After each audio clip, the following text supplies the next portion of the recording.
In the month of March, we're emphasizing prayer for God's heart for this world. Hey, I just want to thank everyone for being a part of the service last week when we had the Daniel and Amy Hanscom with us. It's a great time together. Thank you for blessing them. We were able to bless them with a love offering of $850. Thank you for your generosity. You know, we've been focusing in on John chapter 4, where Jesus said to his disciples, "Look out on the harvest fields, for they are white unto harvest," as this woman that he ministered to at the well was going into her village and bringing out people. And I don't think the disciples were very excited at first, because the people that were coming out to Jesus were Samaritans, and they hated Samaritans, and Samaritans hated Jews. And here Jesus is saying to his disciples, look, there's the harvest field. Get over your prejudices. I am coming to die for all, and I'm inviting this woman and her village to me.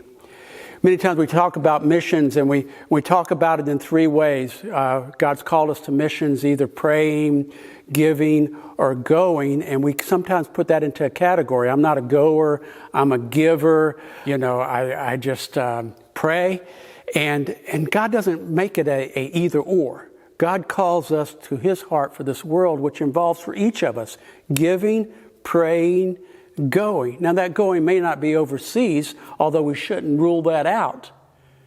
But going to our next door neighbor, going across the street, going to the ones in our sphere of influence, that's what God is trying to put within our hearts. And sometimes we say, well, you know, I don't know if I can, or I don't like this person.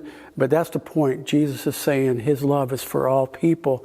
Now, I would like for us to think about that as we think about missions, giving, praying, and going. And we're called to all three of those. But I'd like to add another one today, and that is welcoming. Praying, giving, going, and welcoming. Now, what is welcoming? Welcoming is, you know, we talk about a lot of places where we can't physically go with the gospel because there are closed countries to the gospel. For example, the Brokpa people of Bhutan, we can't just take a missions trip and go over there as missionaries because they won't allow that in their country. But welcoming is, we have a bunch of people from around the world that are coming to our country, and some of them are in Prattville and Millbrook and Montgomery, and we have the opportunity, as God brings us into their lives, to welcome them. Some people see welcoming as maybe inviting an exchange student into their home. We can be welcoming when we see people in Walmart or various places that look differently from us, that are obviously a different nationality, and saying, Lord, what would you have me to do? Instead of judging them or wondering if they're illegal or not, see them as an opportunity and say, Lord, help me. Help me to see this world through your eyes, because if we connect with someone, especially someone from an unreached country or unreached people group, while they're here, they come into the knowledge of the gospel, come as disciples and followers of Jesus Christ. Where does it go from there? It goes back to their country, where they eventually go back. So you see, we have the opportunity. We think of missions many times as going overseas, but a lot of people from overseas are coming here.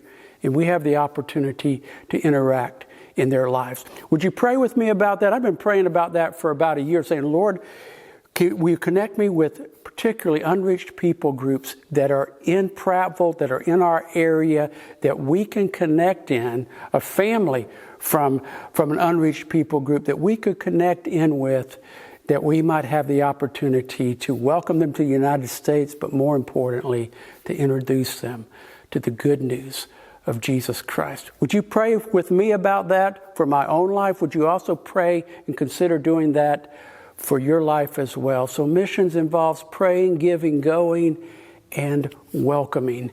And I trust that you will let the Lord continue to speak to your heart as you pray and say, Lord, help me to see this world through your eyes. God bless you.